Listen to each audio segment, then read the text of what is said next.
Whole Brain Living by Jill Bolte Taylor, neuroanatomist. I can highly recommend this book. The Stroke of Insight.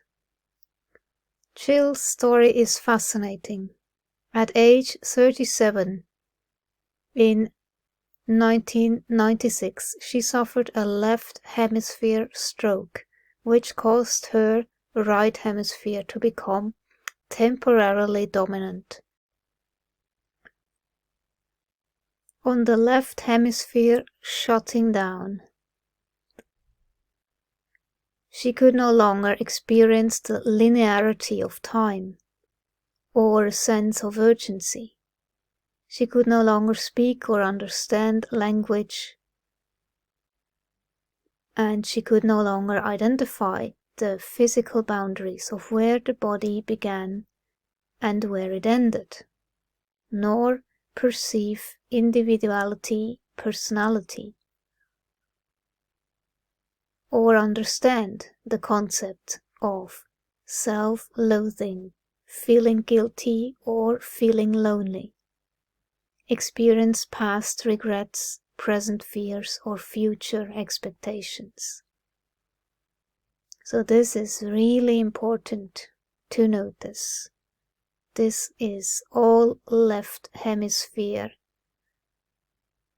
stuff.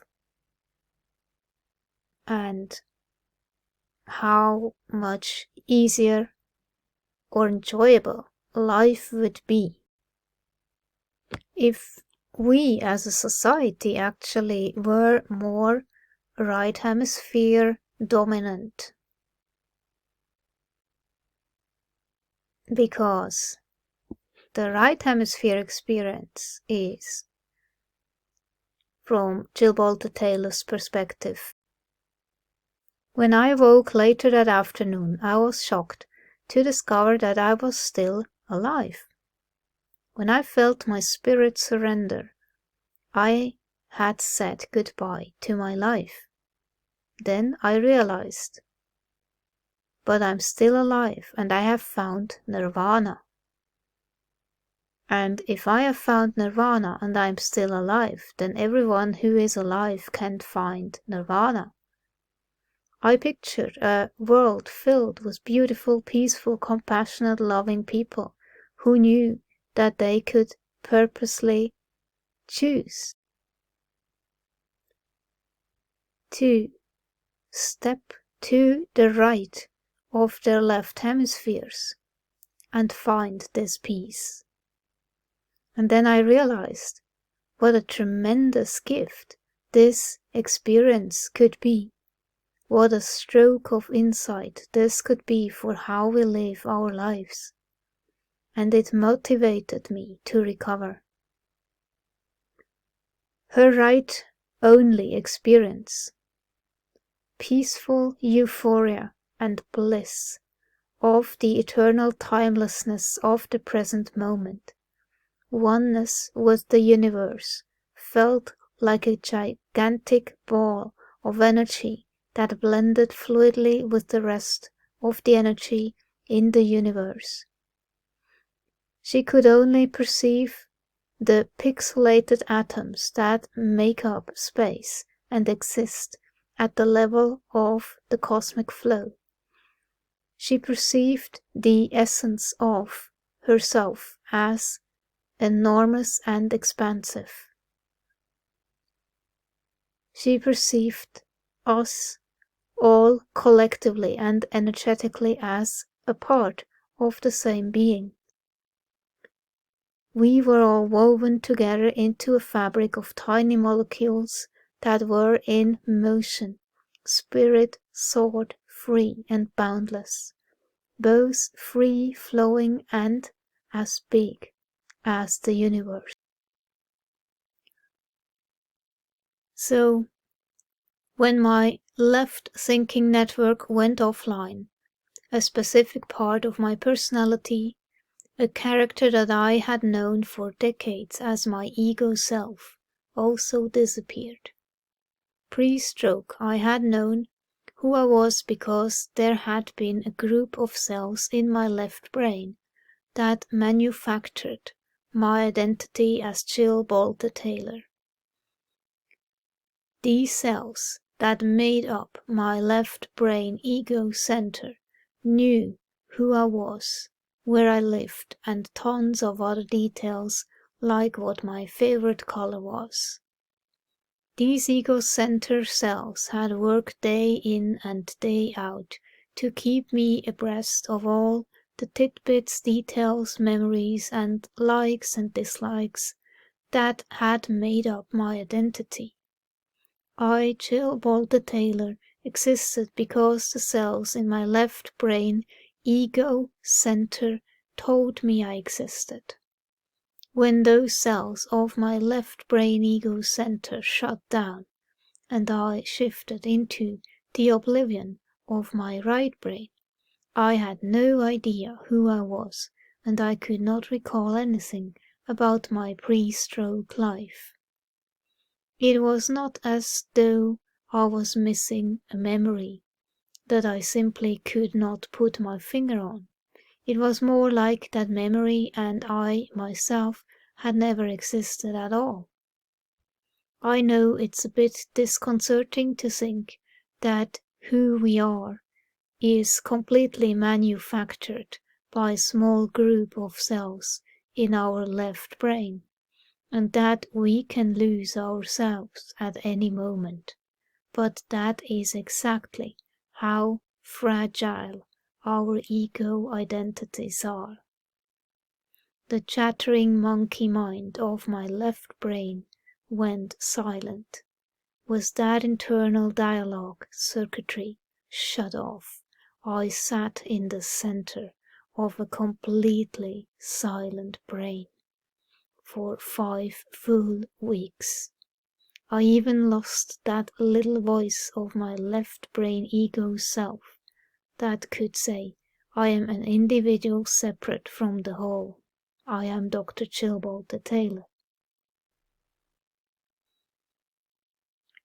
In the absence of my own left brain character 2 ego self, which had anchored me in the external world at an emotional level, my ego self disappeared. Donna Williams describes what Jill Bolte Taylor has experienced in her books from the autism perspective. And she calls it all world, no self state versus the left hemisphere state is all self, no world. People on the autism spectrum have a more advanced or more primal composition than the general population. And regardless of how the autistic experience is squeezed and molded to make sense of the typical brain, it's not something that's graspable through that left hemisphere dominant perspective that puts so much attention on correcting and fixing behavior.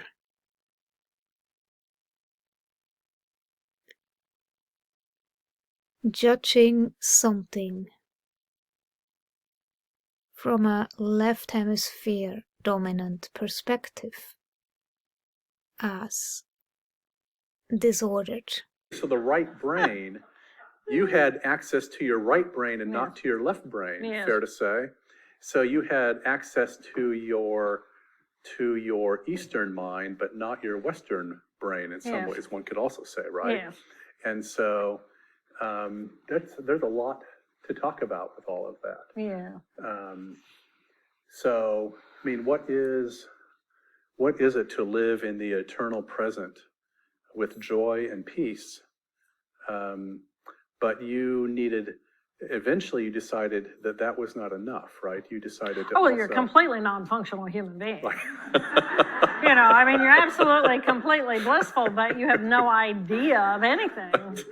I mean, seriously, I mean, that's Right. so for me, Right. that's what it's about. We are living whole brain. To me, the evolution Yeah. of humanity is heading toward whole brainness. Yeah. And so that's essentially what Right. you are doing in this book is you're coming and saying we're not just whole brain, we are whole everything. We have to meld what we eat as physical creatures, this beautiful collection of cells, and what do they need, and energetically, how do we get the energy to flow?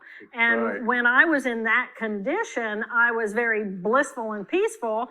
I would sit on the couch with a goofy grin on my face, and my mother would say, "Child, why are you so happy?" And I didn't have any language, so I didn't know, and I didn't care. All I knew was I was alive. Yeah. And when you go and you just go into the state of gratitude for I'm alive. And I think that many of the patients who you studied, they separated themselves from the disease. I was not Yes. my stroke. Right. My body had a stroke. Right. Okay, what do I need to give my body in order to help it heal? Well, Right. the number one thing for me was sleep. Yes. And then I didn't have any control over what I was eating, so that wasn't it for me. Right. But spiritually, I was so happy I was alive. I was just happy. Right. And imagine what that's saying to the whole system. Right. It's Yep. saying, let's flow.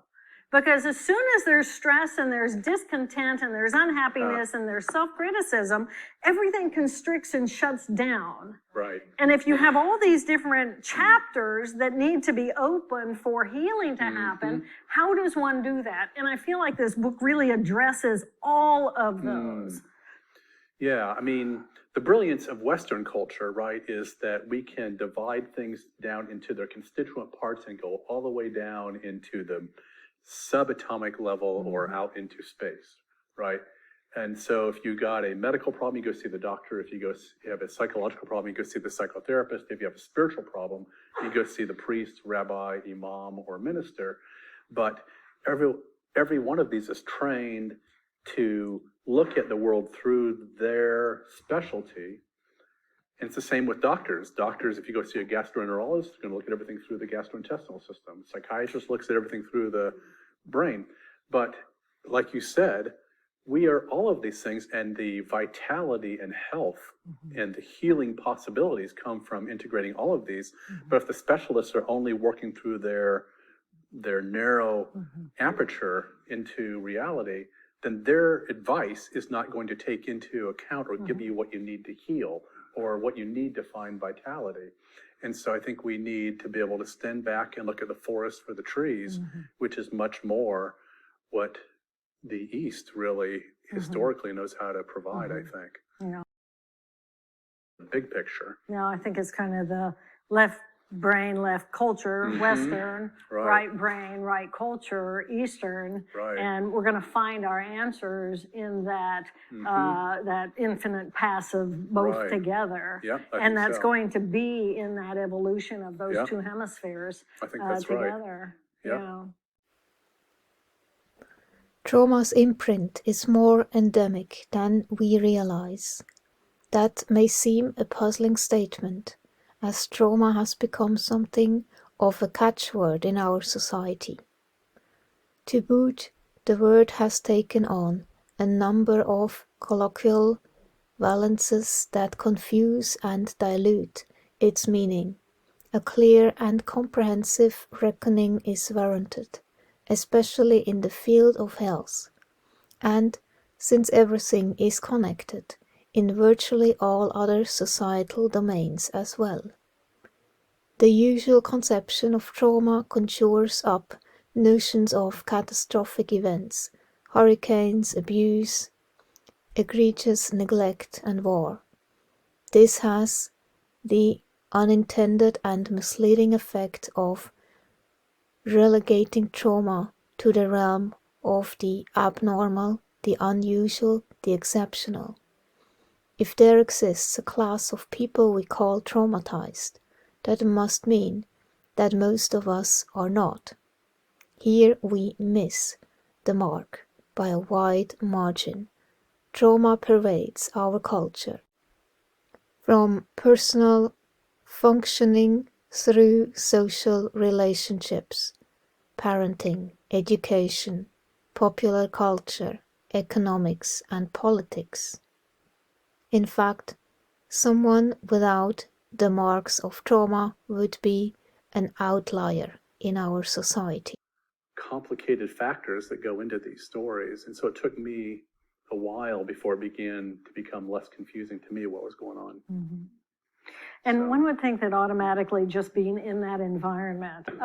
One of the most obvious differences, though, is that when you go to an environment like that, all your normal stressors, right. Well, not all of them, because they're still in your mind, right. and a part of your heart is still at home. Right. But everything is changing. And when you're in a new environment and someone else is providing all your food, is not the normal American diet. Right. And you're in an environment that with other people who are in deep prayer and in deep love. Right. The power of that kind of an environment. Right. What was that like for you as the MD? How right. do you look at the situation where people are getting better and account for this stuff right. called love right. and connection, and build that into how that helps with that stress response, right. which decreases then. See, I read your book.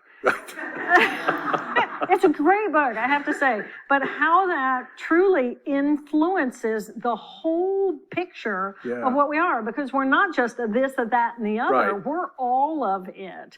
And they've set up an environment down there, and of course it doesn't have to be just there. The environment could be set up in other places. Right. But the key factor, so first of all, how do you manage love? And second, talk about stress. Yeah. And the power of stress. Yeah, those are great questions.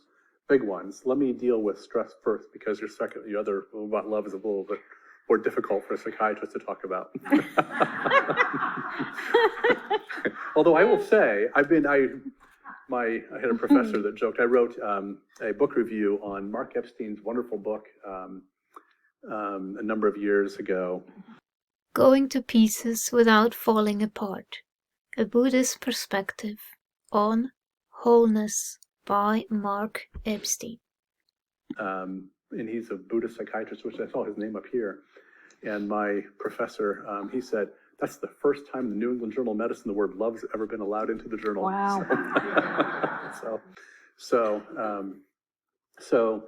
your question about stress is a big one. I mean, I think it's a big topic. We've talked a little bit about the neurochemistry of stress and the neurochemistry of love, or a parasympathetic, more healing state of mind. I think when I talk in Cured about the need to deal with the 4 pillars of healing, vitality, and well-being, and nutrition is one. Healing our stress response is one of those pillars, I believe, which if you're in a toxic relationship or in a work environment that leaves you depleted at the end of every day, not knowing your value and your worth, then you're going to be in chronic fight, flight, or stress, and you're not going to be able to heal properly. And when that happens, then I think something needs to change. Either you need to change your environment, or you need to change your relationship with your environment. And I want to talk about the relationship with the environment, because that leads us to the micro. What was the phrase? The little touches of life. What did you call it? Micro moments of positivity resonance. Yes. Say that again. Right. That was a big one. That's why I didn't. Yes. What was that again? So Barbara Fredrickson is this amazing researcher at, I think, University of North Carolina, Chapel Hill. She's written this book called Love 2.0. Creating Happiness and Health in Moments of Connection by Barbara Fredrickson. Which fits in so nicely with the research that I've been doing, because she talks about the importance of love in our lives and of connection. And by that, she doesn't mean romantic love. Love, our supreme emotion. The Inuit had 52 names for snow because it was important to them. There ought to be as many for love. Margaret Atwood. Longing. You know the feeling. It's that ache of sensing that something vital is missing from your life, a deep thirst for more meaning, more connection, more energy, more something. Longing like this is not just another mental state, it's deeply physical. Your body craves some essential nutrient that it's not getting, yet you can't quite put your finger on what it is. Sometimes you can numb this ache with a deep dive into work, gossip, television, or gaming. The longing doesn't let up. It trails you like a shadow, insistently making distractions all the more appealing, and distractions abound. That second or third glass of wine, that stream of texts and tweets, that couch and remote control. What you long for is love. Whether you're single or not, whether you spend your days largely in isolation or steadily surrounded by the buzz of conversation, love is the essential nutrient that our cells crave. True positivity-charged connection with other living beings. Love, as it turns out, nourishes your body the way the right balance of sunlight, nutrient-rich soil, and water nourishes plants and allows them to flourish. The more you experience it, the more you open up and grow, becoming wiser and more tuned, more resilient and effective, happier and healthier. You grow spiritually as well, better able to see, feel, and appreciate the deep interconnections that inexplicably tie you to others, that embed you within the grand fabric of life.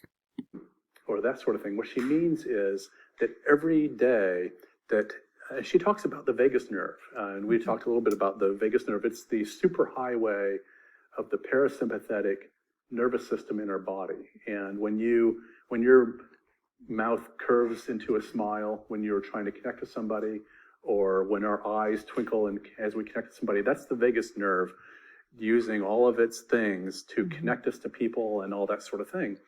And she has done brilliant research to show that whether it's the milkman or a person we meet on the street or somebody at the bank, if we just can let ourselves enjoy and connect with them, make eye contact and enjoy them, that does fabulous things for our nervous system. It gets us out of fight or flight into a healing parasympathetic state. And there's just a profound neurochemistry around that. It does for as a neuroanatomist, the vagus nerve is the 10th cranial nerve coming out of the brainstem, and it heads down into the body, and it's responsible for really everything that's going on inside of your body, as far as movement of the heart, movement of everything in there, gut, everything. So it's just this enormous highway for information. And what I found fascinating, which I did not know, is that you can actually measure the health and the well-being of someone's vagus nerve. And this isn't how I think. I think that there's a nerve there and it is what it is. I don't think about it as you need to exercise a nerve in order to have a healthier vagus nerve. And the research was showing that you could have a dull vagus nerve. And why I find this so important is because the love, when I experienced my stroke and I was completely disconnected from my stress circuitry, it was delightful. I mean, everyone should have that experience, but not. So, but for me, it was absolutely delightful because it shifted off the stress circuitry completely. I didn't know what a mother was, much less who my mother was, but I was perfect and whole and beautiful just the way that I was, and so were you, and the circuitry that defined the boundaries of where I begin and where I end was turned off, so you're a part of the love, it was just became this big love fest thing.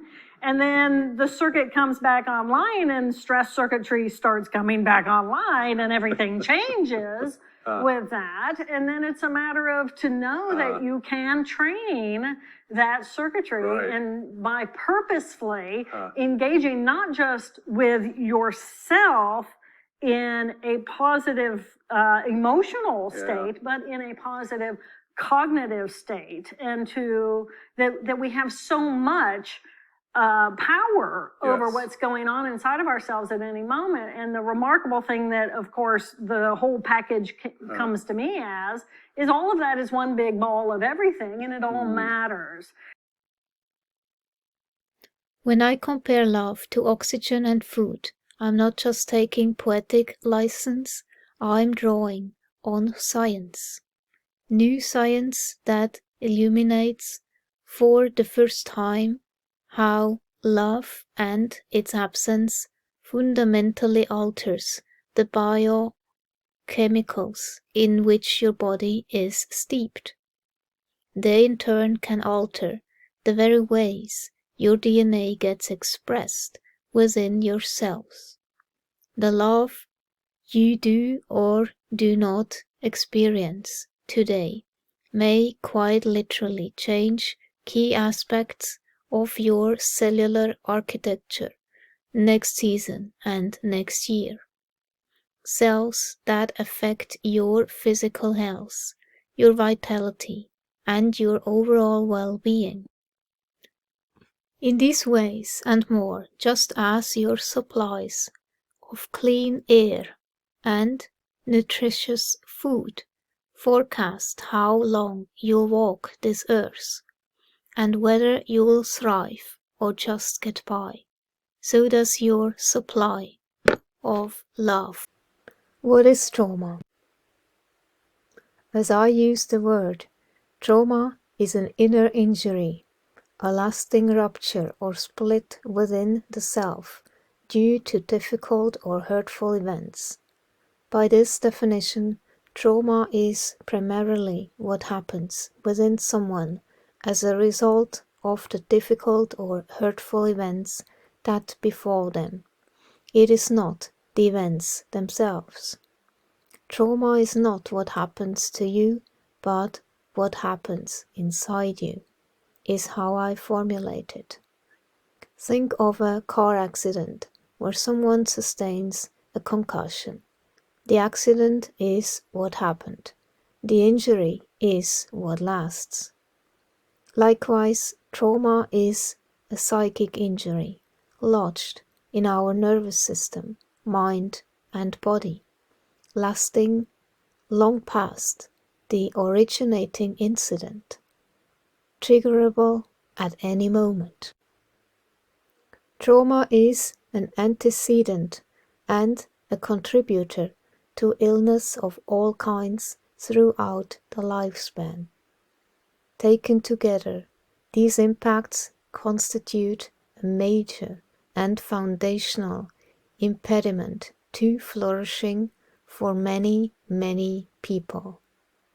To quote Peter Levine once more, trauma is perhaps the most avoided, ignored, belittled, denied, misunderstood, and untreated cause of human suffering. Developing these new approaches, which is instead of suppressing the immune system, trying to turn its superpowers on. Love is not sexual desire or the blood ties of kinship, nor is it a special bond or commitment. Sure enough, love is closely related to each of these important concepts, yet none, I will argue, capture the true meaning of love. As your body experiences it, the vision of love that I offer here will require a radical shift, a departure from what you've come to believe. It's time to upgrade your view of love. Love is not a category of relationships, nor is it something out there that you can fall into or years later out of. Seeing love as a special bond is extraordinarily common, albeit misleading. A bond like this can endure for years, even a lifetime, with proper commitment and effort. And having at least one close relationship like this is vital to your health and happiness, to be sure. Even so, that special bond and the commitments people often build around it are better taken as the products of love. The results of the many smaller moments in which love infuses you, rather than as love per se. Love, as your body defines it, is not exclusive, not something to be reserved for your soulmate, your inner circle, your kin, or your so-called loved ones. Love's reach turns out to be far wider than we're typically coaxed to imagine. The approach I offer weaves together several new strands of science while keeping an eye toward the spiritual and the practical, with roots extending back millennia to your hunter-gatherer ancestors. This approach also casts forward to your future. It envisions your untapped potential for loving and growth, and your ability to create contexts that nurture love and growth in others and in the generations to come, who will inherit whatever world you help to shape. The bedrock for my approach to love is the science of emotions. I've investigated that subset of emotions that feel good to you. Those pleasing states of joy, amusement, gratitude, hope, and the like, that simultaneously infuse your mind and body. Odds are you shift into and out of states like these dozens of times each day. Sometimes when you're alone, sometimes when you're with others. What I found is that even though you experience positive emotions as exquisitely subtle and brief, such moments can ignite powerful forces of growth in your life. They do this first by opening you up. Your outlook quite literally expands as you come under the influence of any of several positive emotions.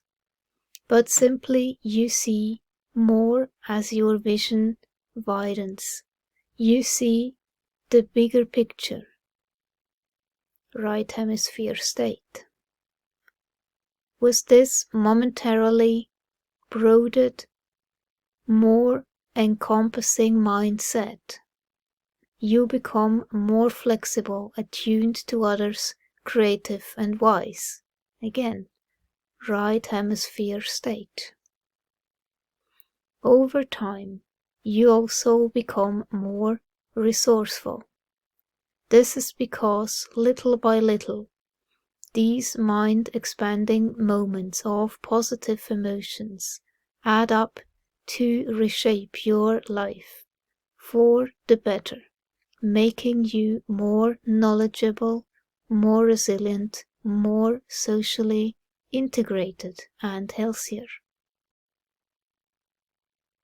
In fact, science documents that positive emotions can set off upward spirals in your life, self-sustaining trajectories of growth that lift you up to become a better version of yourself. All trauma is preverbal. The psychiatrist Bessel van der Kolk has written. His statement is true in two senses. First, The psychic wounds we sustain are often inflicted upon us before our brain is capable of formulating any kind of verbal narrative. As in my case, second, even after we become language endowed, some wounds are imprinted on regions of our nervous systems having nothing to do with language or concepts. This includes brain areas, of course, but the rest of the body too.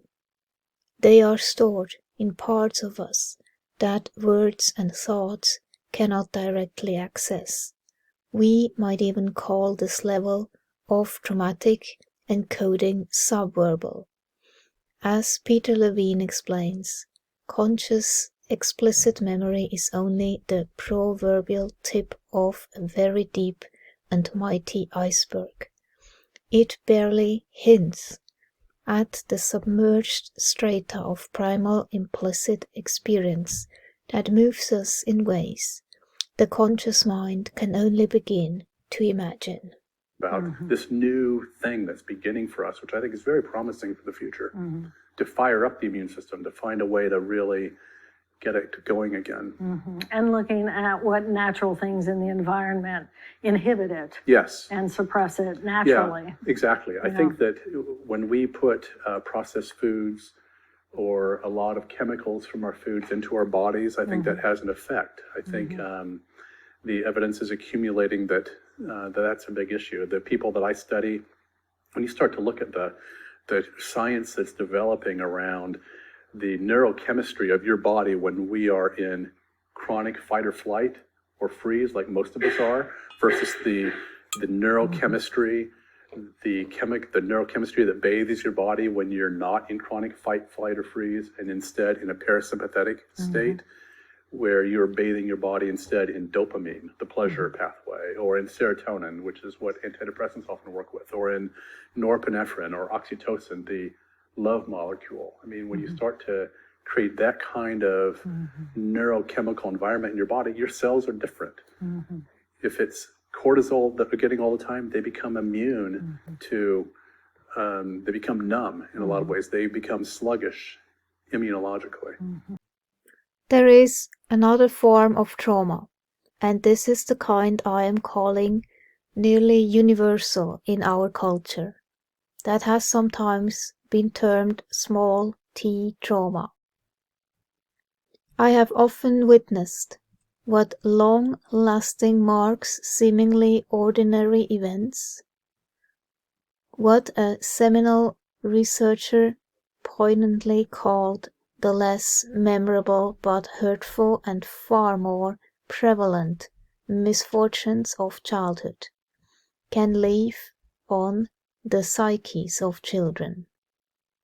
These might include bullying by peers, the casual but repeated harsh comments of a well-meaning parent, or even just a lack of sufficient emotional connection with the nurturing adults. Children, especially highly sensitive children, can be wounded in multiple ways. By bad things happening, yes, but also by good things not happening, such as their emotional needs, for attunement not being met, or the experience of not being seen and accepted even by loving parents. Trauma of this kind does not require overt distress or misfortune of the sort mentioned in big T traumas, and can also lead to the pain of disconnection from the self, occurring as a result of core needs not being satisfied. Summarized by Bessel van der Kolk, trauma is when we are not seen and known. Although there are dramatic differences in the way the two forms of trauma can affect people's lives and functioning. The big T variety in general being far more distressing and disabling. There is also much overlap. They both represent a fracturing of the self and of one's relationship to the world. That fracturing is the essence of trauma. As Peter Levine writes, trauma is about a loss of connection to ourselves, our families, and the world around us. This loss is hard to recognize because it happens slowly, over time. We adapt to these subtle changes, sometimes without noticing them. The sense in which clinicians and teachers like Levine and Van der Kolk usually employ the word involves automatic responses and mind-body adaptations to specific, identifiable, hurtful and overwhelming events, whether in childhood or later, as my medical work taught me and as research has amply shown. Painful things happen to many children from outright abuse or severe neglect in the family of origin, to the poverty or racism or oppression that are daily features of many societies. The consequences can be terrible, far more common than usually acknowledged. Such traumas give rise to multiple symptoms and syndromes, and to conditions diagnosed as pathology, physical or mental, a linkage that remains almost invisible to the eyes of mainstream medicine and psychiatry, except in specific diseases like post-traumatic stress disorder. And then I experienced the hemorrhage. And then in 4 hours, I cannot walk, talk, read, write, recall any of my life. And I shift completely out of my left brain consciousness into the right brain experience of bliss. And the beauty of what comes in the absence of that stress circuitry of the left brain. And yet, so the right brain is always on, and then the left brain is added on top of that. And then in the absence of that, I still had this, and then 8 years to recover that circuitry. And so as I was reading your book and diving into really the beginning of the material of nutrition. Right. And the value of nutrition and what it actually means. And one of the things that we share is our perception of the body. See the body as this magnificent collection of cells. Right. And so everything is about the cells, and whether it goes back to the division of the mind and the body, or the brain and the mind and the body, or the soul, there's no division. Ultimately, it is a collection of cells performing a function, and what we feed it makes all the difference in the world in the way that it functions in its systems. Yep. Avoid toxic foods. Give your body what it needs in order to function at its best.